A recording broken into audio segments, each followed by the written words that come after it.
ప్రస్తుతం తెలుగు చిత్ర పరిశ్రమలో hot topic అంటే నాగ చైతన్య సమంత వివాహానికి సంబంధించినంతవరకు విపరీతమైనటువంటి ప్రచారాలు ఉన్నాయి.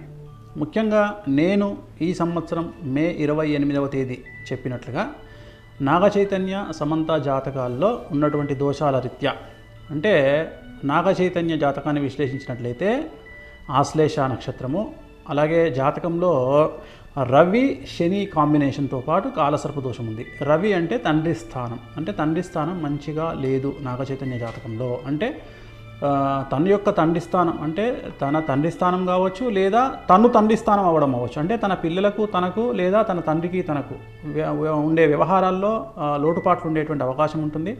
అలాగే వివాహం తదుపరి నాగ చైతన్య జాతకంలో తండ్రి అయ్యేటువంటి అవకాశాలు చాలా తక్కువ.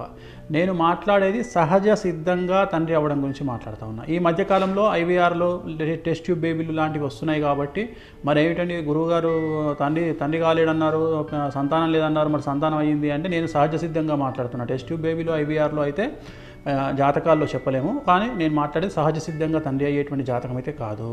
ఎందుకంటే జాతకంలో శని రవి కాంబినేషను, అలాగే కాలసర్ప దోషం ఉంది.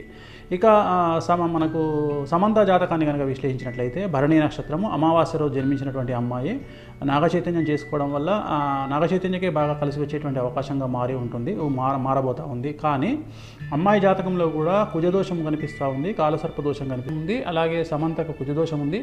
ఈ కారణం చేత వీళ్ళిద్దరు వివాహం తదుపరి గొడవలు రావడము, విడిపోవడము, వీళ్ళ మధ్యన గ్యాప్ రావడము, అలాగే కొన్ని సందర్భాల్లో ఇంకా కుటుంబ సమస్యలు తలెత్తేటువంటి అవకాశాలు ఖచ్చితంగా 100కి